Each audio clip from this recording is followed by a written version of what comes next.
in addition to the point you've made about these other groups sabotaging the Biafran cause, I am asking, do you also, because you had said that the demand for a Biafran referendum by the IPOB, for instance, has gone on for almost 10 years now, and that Nigeria has refused to grant it.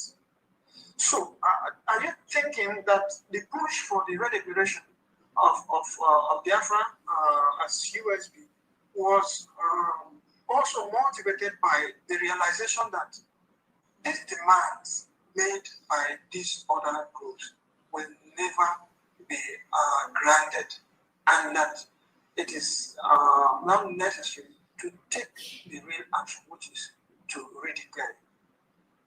Do you think? Yes, yes. Yeah, definitely, absolutely correct. Again, if you have followed Nigeria very well, you will understand that they again to keep Nigeria as one surpasses any life, surpasses any human right, surpasses anything. Their quest is not about making their citizens happy or obeying the rules of law, or obeying the laws in their home country, or obeying the laws that guide them in the organizations that they signed up to belong to as a nation, such as United Nations, African Union, Commonwealth. So you can see that the corruption and their quest to continue to retain power surpasses anything, any region, anyone, any individual can talk about. So they will never ever even want you to talk about it or talk about regionalization. The only language Nigeria understood is the power of retaliation, the power of the gun. That is why they use guns to suppress. That's why they're bringing terrorists. They give them NIN numbers. They give them BVN numbers. They open account. They allow terrorists to open bank accounts. And they operate freely. They negotiate with terrorists. So that is, you know why they're doing that? Because the only language Nigerian politicians understand is gun. That is what they understand. That is why all these terrorists have been safe haven in Nigeria. So now, even some of these terrorists, they've taken occupation of some northwestern part of Nigeria. Some of the terrorists are collecting taxes from the indigenous Nigerians. And this president and the military, the defense, they're not doing anything about it. There's nothing they can do about that. Because they're the one that brings them in. They are the one that support them. They are the one that train them. They are the one that reintegrates them. And what is the reason for reintegrating them? So that they can help them win elections, because they bring them in the numbers from the Sahel, from different parts of Africa. When they come in, they know that the indigenous Nigerians will not vote for them. So they bring all these people to help them win elections. So you can see a reintegrated terrorist that came into Nigeria within 3 months, they have the right to vote in presidential elections. They give them those lead numbers, they reintegrate them. So if you are an indigenous citizen, you're talking about the right of a citizen to vote for the presidency. It doesn't apply to them.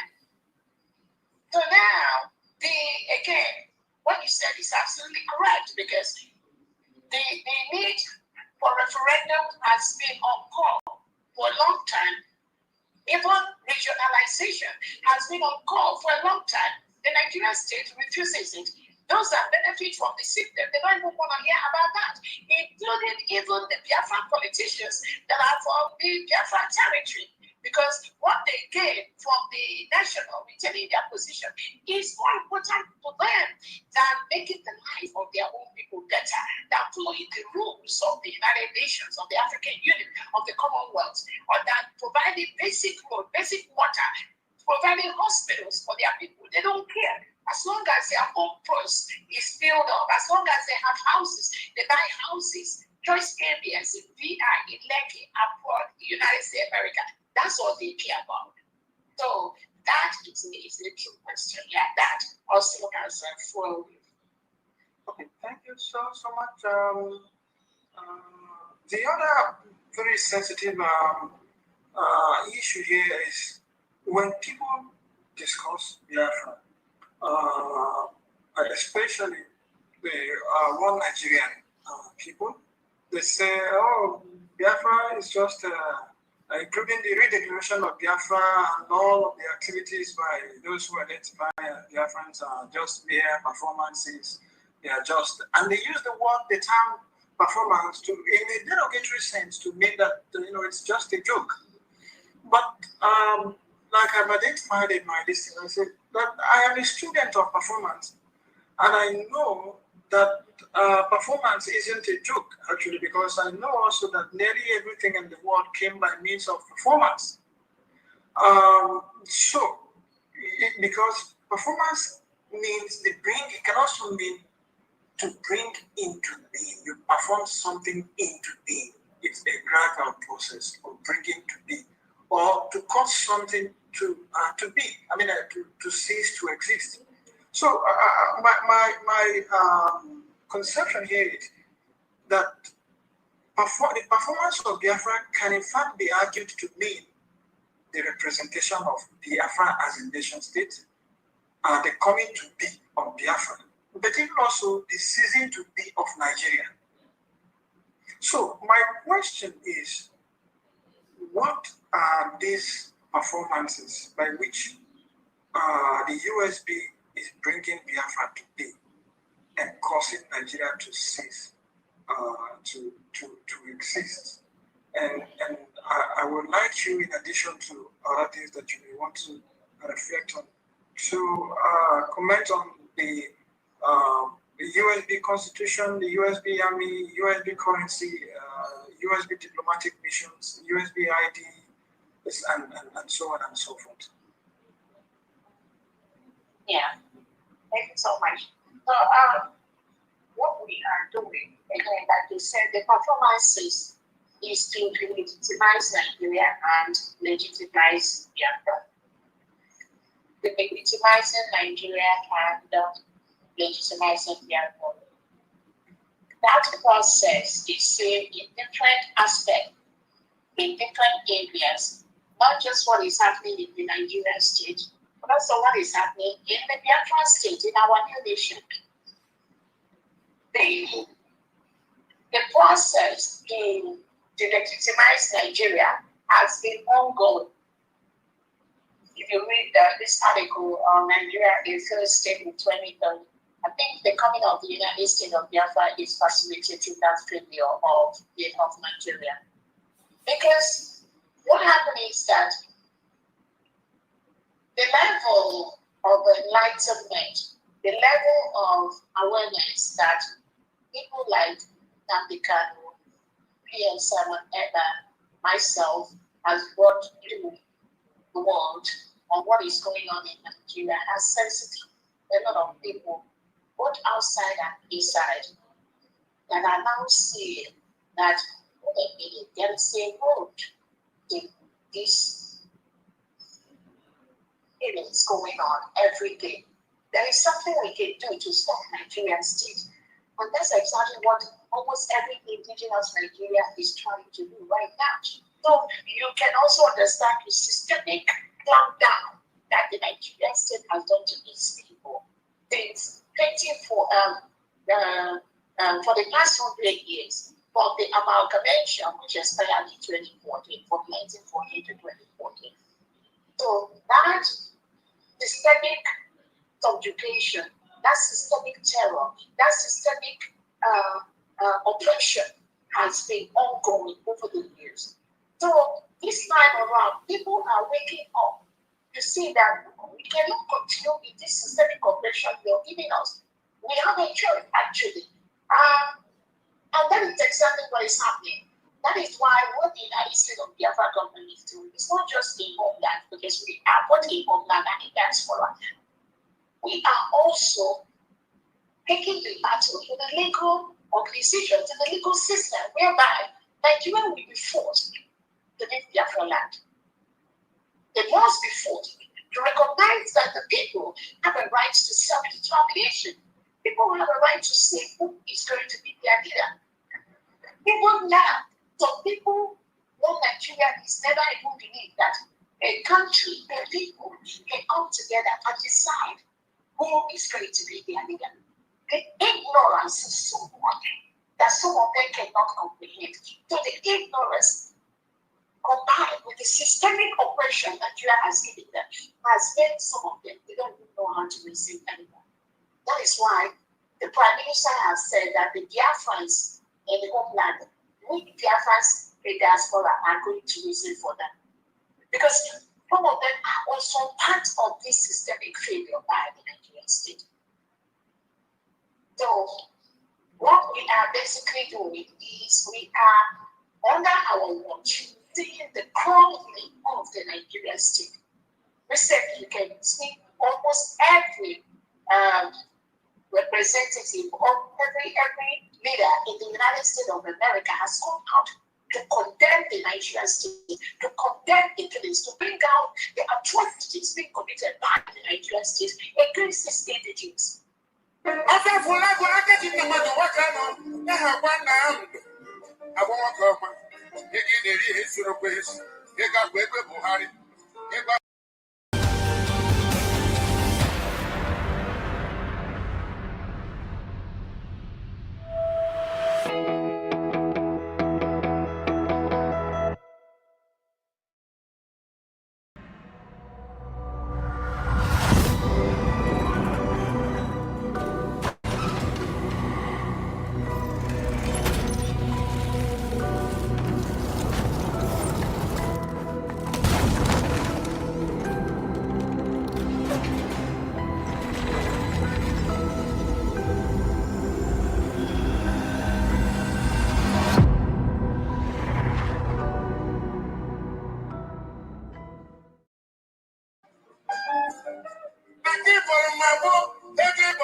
Has gone to the level where Nigeria can never recover from this anymore.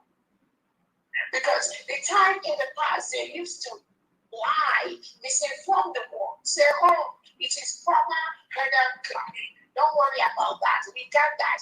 We are being invaded by the terrorists. We need arms from you to help us fight terrorists. Now, these world leaders have realized that Nigeria is a real terrorist state. They are the one that have a policy to reintegrate terrorists. So how can you reintegrate terrorists in your country and you're asking for arms from the countries abroad to help you fight terrorists? So you can see the failure of the Nigerian state. Now, the world has known that the Nigerian government is the real terrorist. The Nigerian Shetima, deputy president, is the founder of Boko Haram. How can you have a deputy president that is a leader, the founder of Boko Haram, which is a terrorist organization? The Fulani jihadist terrorists are terrorist organizations. So how can you have leaders? They know these organizations are terrorists, but they don't want it to be mentioned. They suppress that information. They misinform the world. So they will tell you the Fulani terrorists, they are former Herdan Clark, but they are quick to call IPOB as a terrorist organization, which has not been declared by any terrorist watch group in the world. So this is exactly what has continued to destroy Nigeria, break Nigeria by the second, of which they will never recover anymore.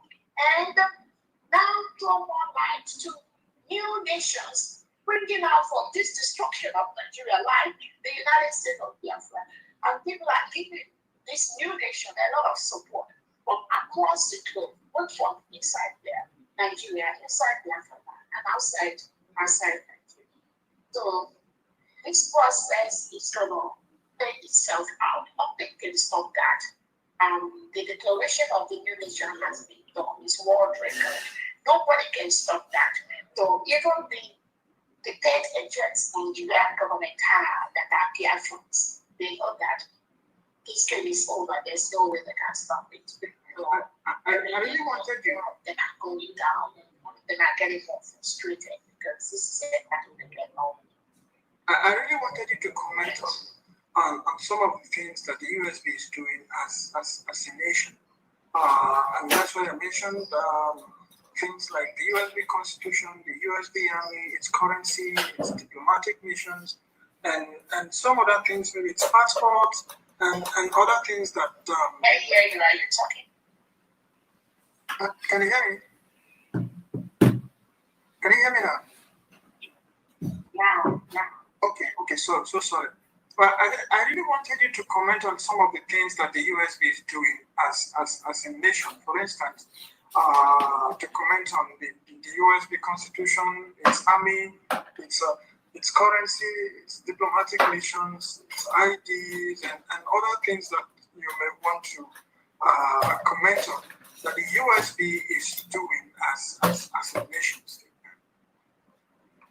Thank you so much. One of the biggest arguments of the United States of Biafra government is to stabilize the polity in our homeland. Stability we have in our homeland at this time, since we took over, is something that is very, very highly commendable. And every Biafran that believes in the new nation has had some level of peace of mind which they never had for the past couple of years. They are having it right now. So we've stabilized the United States of Biafra environment, stabilized the polity by allowing Biafrans to peacefully express themselves. It's taking them time to do that, but we are seeing more Biafrans now rising up. The people are taking this power into their hand. They now realize that the freedom of the people, it is not dependent on African, it's not dependent on Salmonella, it's not dependent on